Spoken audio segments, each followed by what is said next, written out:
Welcome, Betsy. Thanks for coming on Moms Don't Have Time to Read Books. Pleasure to be here, Zibby. Sorry, we had to re-record this a minute ago because I forgot to press record. So I'm going to say again what I said a minute ago, which is that this is so exciting for me to be interviewing you because you have been like a lifelong mentor to me and have been the one that my parents sort of gave me as the shining example of what it meant to be an author. And you gave me hope that it could like be a profession and all the rest of it. And you helped me with all the stuff I'd written my whole life and have just been like just so supportive of me and have meant so much. So I just wanted to say thank you and how great it is that now I get to interview you here. Well, I just want to say that you were somebody who was talented from a very young age, and I recognized that, and it was very exciting to watch you grow and look at what you've become. It's really thrilling. Oh, thank you. Well, why don't we start by talking about your latest novel, Lost Souls of the Neptune Inn. Can you tell listeners a little about what it's about and then what inspired you to write it?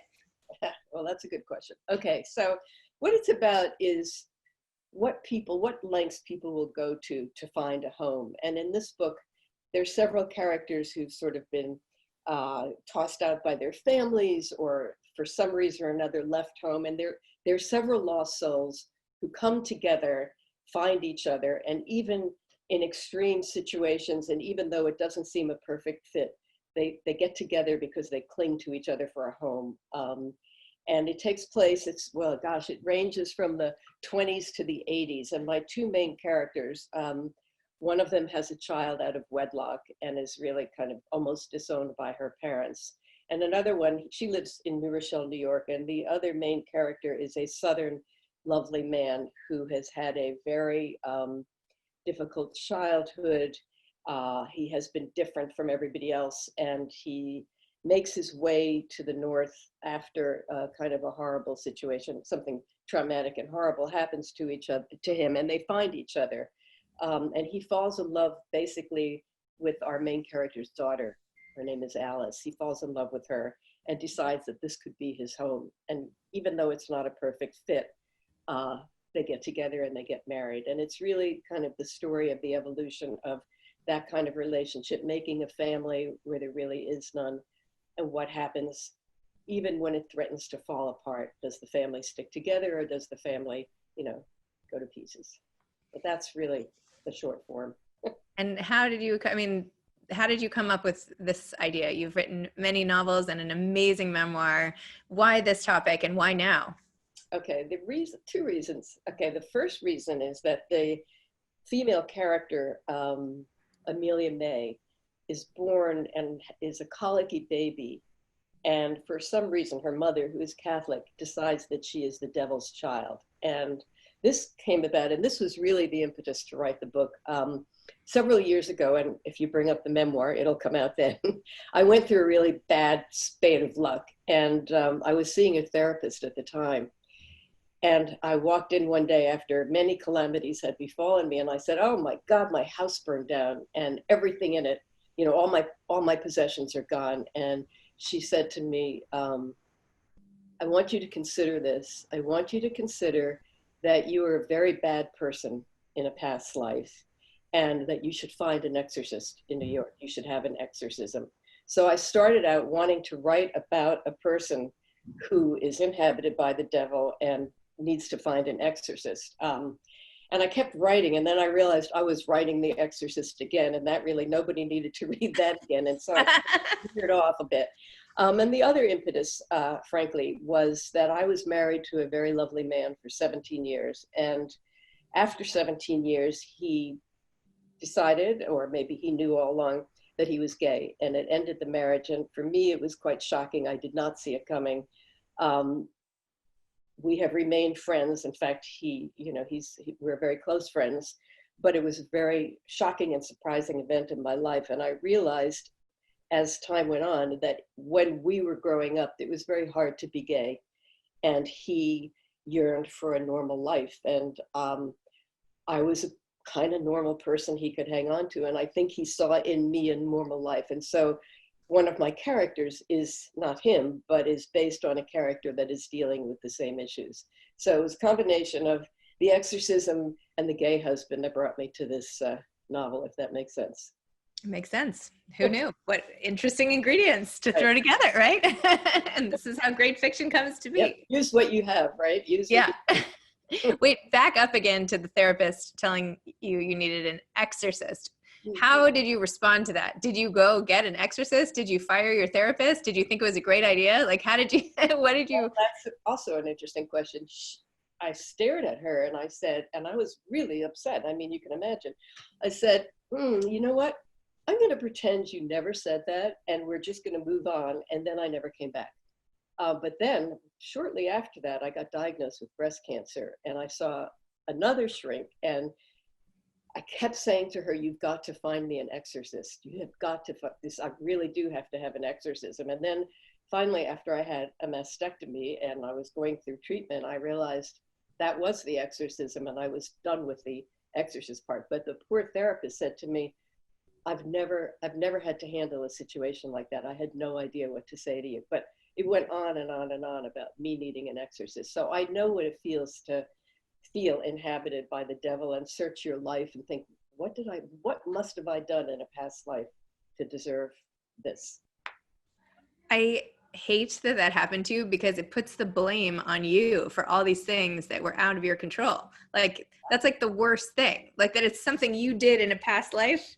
I don't know, I feel like that, like you couldn't think of something worse to say than that. And when someone's gone through like a series of horrific things, like maybe we should just back up again and talk about the memoir and all the things, like what were like the list of the key traumas, all of that you went through, if you don't mind just reliving all of the awful stuff in your past. Somebody tells me that they've read the memoir or they're going to read the memoir, I just apologize right away. I loved the memoir. Now I'm blanking on the name, of course, now that we're talking. Nothing to fall back on. Nothing to fall back on. It was so good. It was so good. It just was a series of very bad luck. Let's see, I had a terrible car accident where I got all my teeth were knocked out, my upper and lower jaw were broken. I had to have a hysterectomy at a young age. My house burned down. My husband was gay. I got breast cancer. My mother died. It was all of a piece. You know, it was all in a very short amount of time. So when I wrote the memoir, it was really, in a way, to exorcise all that too. So exorcisms have been a part of my life for a long time. So do you feel like the combination of the physical exorcism of the breast cancer plus the memoir did the trick completely? Yes, yes, pretty much. I mean, I still have some, residue, bad dreams and stuff like that. But yes, it really was helpful to do that. And I wrote the memoir knowing I wanted to write fiction. And I thought, man, if you don't write that first, those things and those characters will keep reappearing. And so I wrote the memoir to get rid of, not to get rid of my wonderful mother, but I knew she would show up in every book, and I knew there'd be fire in every book. There was only fire in one memoir, in one novel. And these things really haven't shown up again. And those characters, I was really able to put my family and friend characters to rest in the memoir. So and what would the harm have been in including those themes? Oh, I just have to relive them. And who wants to read a novel about a person getting her teeth knocked out? I mean, there have been hints that people have gotten a tooth knocked out, but I didn't go for the whole shebang. Too much. I get it. But it's so interesting because I feel like a lot of authors reflect back on their work and think, looks like I was working out XYZ issue, but they don't even know it at the time. And you were like able to see all the way into the future that that's what you would think and then stop it from the beginning. It's really interesting. I know that would happen, but it is what happened. Yeah. And the thing about the memoir is I really had to do research into, like, I had to look at my dental records, and I had to understand all my medical problems, and I had not done that while I was going through it. So in a way, it was like a cleansing in that, and to know what I had to know. So then when you approach fiction and you tell yourself that you're not going to include any of the exact stuff from the past at all, and that you have a blank slate, what's the goal? Like, what do you get the most out of writing fiction? Is it just the joy of the writing, or if you're not, like, what does it do for you? I think I do like the writing of it. The publishing of it, not so much, but the writing of it I like a lot. And it sounds stupid to say, but I'm terrible in therapy. I mean, if I were seeing a therapist now, I would say, I spoke to Zibby this morning. It was really interesting. I don't dig as deep as I should, but when I write, I do dig deep. Even if it's about another character, I have to deal with, well, how do you feel about religion? Or how do you feel about betrayal? Or, and it's things that I don't seem to be able to get to other than through writing. Interesting. Well, I'm going to argue that maybe you haven't been seeing the right therapist, because I know that one of them was totally wrong. So I'm kind of questioning your taste in therapists, but it's okay. You keep writing, and then everybody gets to I have benefit. seen therapists that have really done very well for me. So okay, good. Okay. Not to say that you don't seem totally together now. Obviously, the end result is great. Now that came out wrong. I understand. Oh my goodness. Well, anyway, so take me through writing this book and contrast it maybe with some of your earlier works of fiction. How did it just flow out of you? Do you outline it all ahead of time? Like, what's the process like, and has it changed over time? Yes, actually, it's a great question. I always start with a character in my head. I mean, while I was writing this one, I also had a character in my mind for the next one. I have no idea where this character will go, but I know the character. And so with Lost Souls at the Neptune Inn, I had a character in mind. I had two characters pretty much. The mother, who's not my mother, the mother who thinks her daughter is inhabited by the devil, and the man who turns out to be gay, Dillard.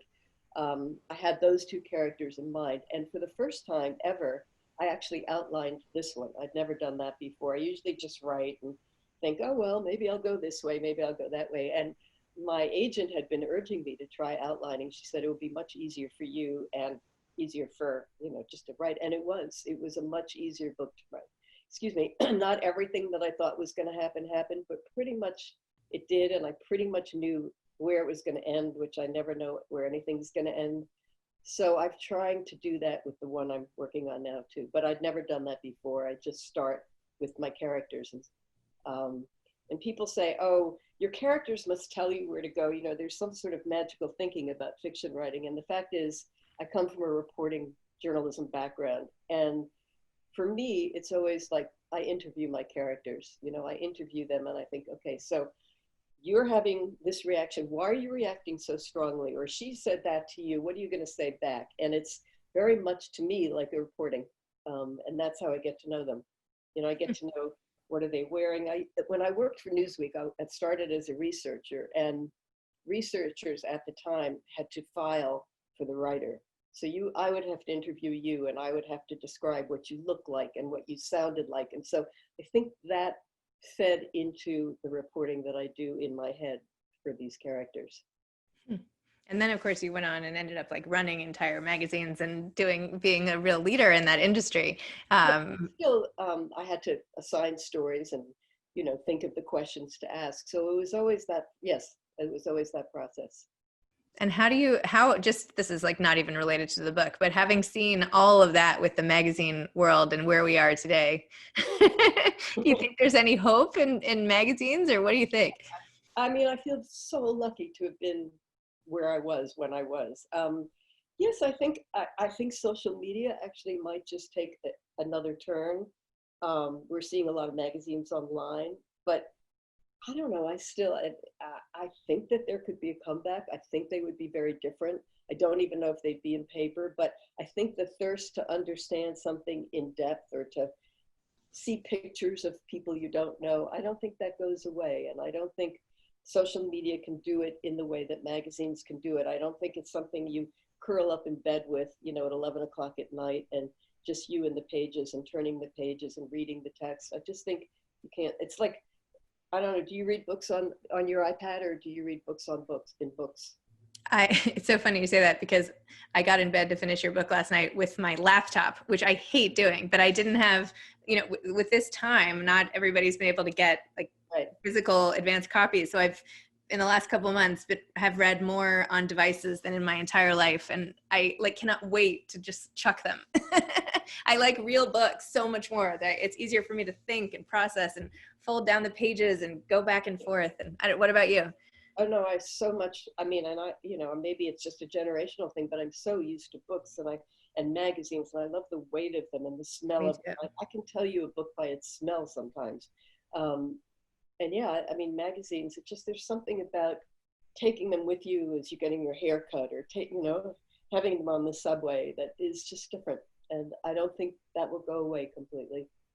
I agree. I picked up InStyle, which I happened to get like when I was getting batteries or something, and it was literally like this thin. I mean, I can't. It was like a centimeter, and I was like, I felt like InStyle used to be like the thickest doorstop, and now it's just like this little sliver, like a pamphlet or something. Anyway, very sad. But anyway, back to the book. When you were talking about outlining and how you did it for this book and how you're doing it for the next book, I wanted to get like maybe a little sneak peek at what the next book is going to be about. No? Okay, you don't have to. I'm so just starting it, so it's You don't have to. okay. It's about giving up a child, and what does it mean to give up a child, and how do you do that, and how do you go on with the rest of your life after you've done that? And that's a really broad stroke, but there's something that made me think about that, and I've been wondering about that. Wow, that's intense. You have a lot about motherhood, and especially in this book, and the ambivalence that comes with motherhood. And, I'm going to get the names wrong. I can't keep any of the characters' names straight. And this is the other problem with not having actual books, is that if I had it next to me, I could flip it open, but instead it's like a document. And so I can't even refer back. But anyway, in the beginning, what's that? Geraldine is the mother. Geraldine is so resentful of her daughter for taking away basically her beauty and the je ne sais quoi that she kind of has with men and the potential of her life. And she talks about how she doesn't really like her daughter, and her husband is sort of appalled by this. And she just says over and over, like, get out. And then I couldn't believe when the opportunity came that she was like, oh, this is great, my daughter should work at this inn, like, goodbye, age 15, we don't need you anymore. I mean, now I feel I did send my son to boarding school, so maybe it's like I hope I don't fall in that bucket in any way, but I don't think she was doing it because it would be better for the daughter. She was like, and she even said, like, wouldn't the house be so much better without our daughter? And the husband's like, what? The house would be better if you weren't angry all the time. Tell me about like that aspect of it, and this whole like, maybe having a kid is just not the best thing vibe. Well, first of all, you should know I've never had children. So I think my fascination with motherhood in all of these books is, what would it be like if, and in this case, it would be like, geez, what if you had a kid and you didn't like it? And this, she has the kid early. She's young, she's very young and beautiful. And I thought, I've known young, beautiful women to have children, and I wonder how that feels, and I wonder if it feels like an intrusion on their sexuality and their view of their beautiful selves. So I think in every book I've done, there's been a different version of a mother that I wonder about because I've never done it. So yes, I think that's an astute observation. Especially now, if your next book is about losing it, like having to lose a child. Oh my gosh. Anyway, it's interesting though to write about something over and over that did not happen, right? I feel like in talking about themes that you were trying to avoid, now you've fallen into writing about the thing that didn't happen. I wonder why. Like, what is it about? That's one of the beauties of writing. It's one of the things I love about writing, because I'm so curious about many things, and particularly this last book, Lost Souls, really had pretty much none of me in it. And it's great it's why I love journalism, because you get taken to places that you've never been, or to experiences you've never experienced, and you get to sort of wallow in them and see what it's like. And I guess it's like being a voyeur, and I think I've always been intellectually a voyeur. That's why I was drawn to journalism in the first place. The book I wrote before this one was called We Were Strangers Once, and it was about the whole immigrant experience. And I am the child of immigrants, and my parents were German Jews, and they never really would talk to me about their experience. And so they're both gone now, unfortunately. And I wrote that book putting myself in their heads and trying to relive what that was like, because I was curious. So it's the best I can do sometimes when I want to know something and I want to figure something out. It's the best I can do, is try to write about it. for that book, did you go through records and history and did, documents and all that too? so much, and I read everything, and I found papers of my parents that I'd cleaned out, and I really tried to to recreate them. I mean, the characters in there are not them, but there are many different. There are about 7 different characters, and each one probably has an aspect of them. And in the book before that, I also dealt with an immigrant situation, and I found uh, a photograph of the synagogue that had been burned down in Germany where my parents were married. And it just forced me to write a whole wedding scene that I was able to project them into. So it's a great way to get at stuff you can't get at any other way for me. Wow, that's amazing. The power of writing. Yeah. It's really, did those put the sort of underlying issues to bed for you too? Like, did you wrestle with their inability to talk about what happened, and then this was the answer? Not to be so formulaic, but Oh, that's a good question. And my father was always very angry. He was an angry fellow, and he was angry with me because he felt that I never really understood what they'd been through. And in a way, he was right, because I really tried very hard to be an American girl and to move beyond that. And it was only after they died that I really delved into it. So, yeah, I think it was helpful for me, and it answered those questions, you know. well, it's hard to, I wrote a whole paper in college about being like the child of Holocaust survivors and like the whole ream of effects and that the children inherit when they Yeah. have a parent who can't, by nature of what's happened to them, be as fully accessible as other parents. And it's just wild to. Yes, and I'm sure you could never.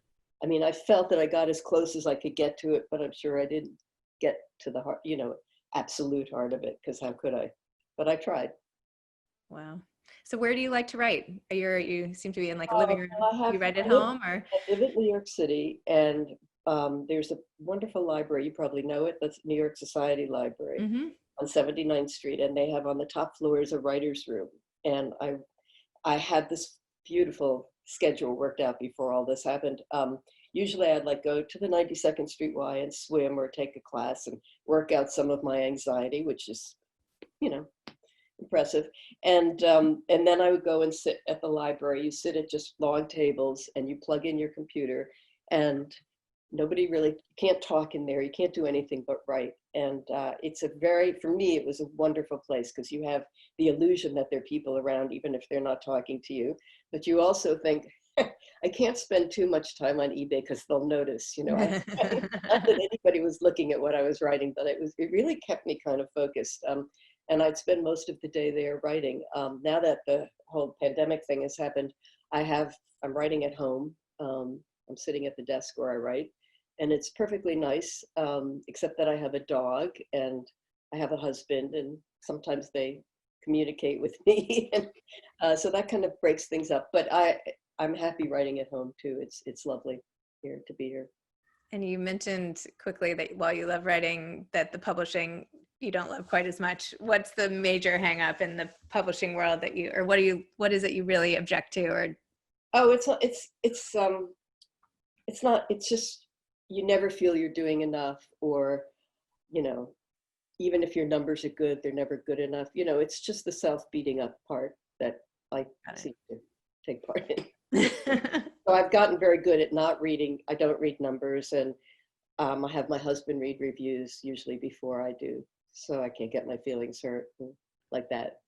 No. Do you have any advice to aspiring authors aside from having their husbands read their reviews for them? Yeah, actually, keep at it. I think that it's like a sport. It's like anything. You don't, just keep at it. Write every day, and even if you cross it out. And one of the things that helps me very much is when I write, and I'm particularly now, like when I'm starting something, I think just write whatever you want to write. No one's ever going to see this, and I never think that. I really believe that no one will see it until I'm ready to see it, until I'm ready to show it. So just keep writing, and don't be judging what other people are going to say, because chances are what you're writing right now, they're never going to see anyway. So just keep at it and do it for yourself, and really write from the heart. I just, I know people who write thinking, what's commercial, what will sell? I've never been able to do that. Maybe that works for a lot of people, but really write from your own, either your experience or your questions or your longings or whatever. Just be true to yourself on that. That's what I think. Love it. Well, thank you. Thanks for coming on Moms Don't Have Time to Read Books. Thanks for helping me for years, decades now, and being somebody that I've just always looked up to. And it's just so great to have another book come out by you and to be able to be a tiny piece of your publicity tour and all the rest. So, Well, so thank you. thanks. It's always a pleasure to see you and talk with you. You're doing great. You're doing great work. Congratulations. Thank you. Thanks. All right. Have a great day. Thanks, Betsy. Okay. Bye.